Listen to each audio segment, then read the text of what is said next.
Sisters, Cheyenne Bryant has the pretty privilege.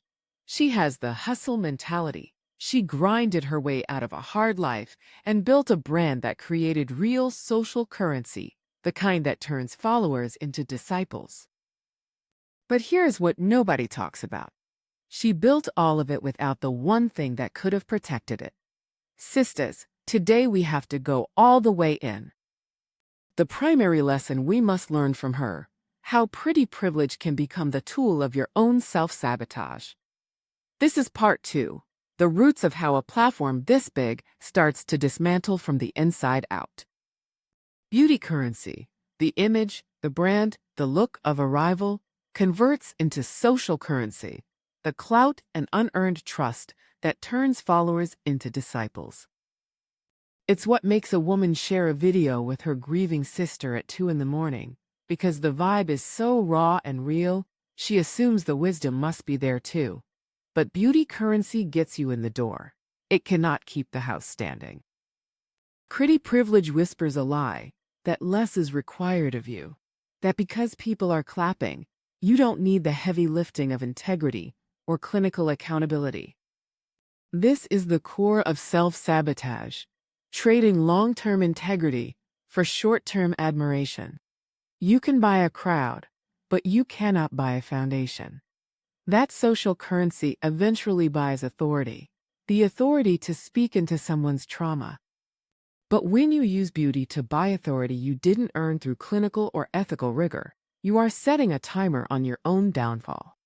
When you speak as a clinician without the license, you are harming. You are building a platform on a sinkhole. And here is where we have to talk about the hustle mentality. Not in general, but specifically in Cheyenne's story. She was never invisible. The pretty privilege made sure of that. But what the pretty opened, the hustle had to carry. She hustled her way out of a difficult life, out of real hardship, out of circumstances that could have kept her down, and she made it. But here's what the hustle does when it goes unexamined. It becomes your entire identity and your entire defense. The brand stops being something you created. It becomes the proof that you survived. So when someone questions it, your nervous system doesn't register it as a professional critique. It registers it as, they are trying to take away the only thing that proved I made it.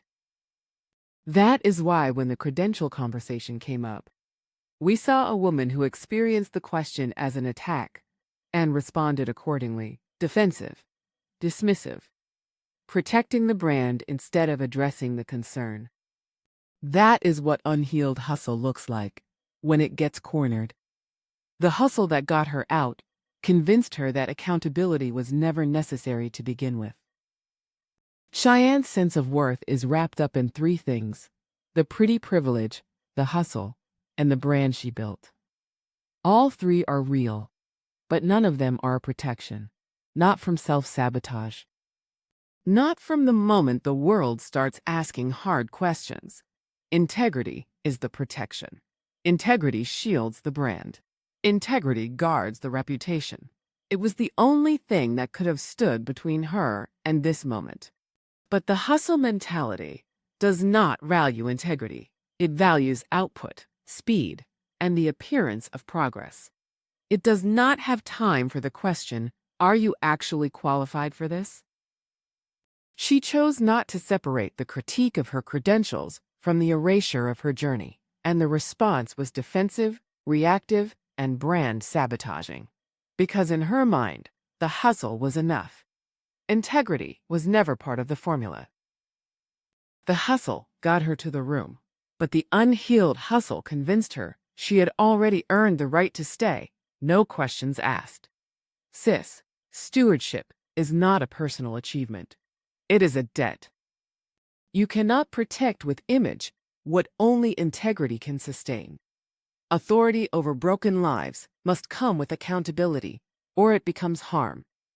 This is the pretty tax, not paid in dollars. Paid in the months you spent following advice that didn't work, and the healing that got delayed because the messenger looked better than the message felt. Influence without accountability is just irresponsibility with a microphone. Right now, we reclaim our discernment. Knowing worth be that woman means our healing deserves more than a vibe.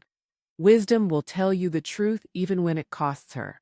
Be someone who requires that truth from your influencers and from yourself. Drop in the comments. Have you ever followed someone because of the vibe before you question the credentials? Let's talk about it.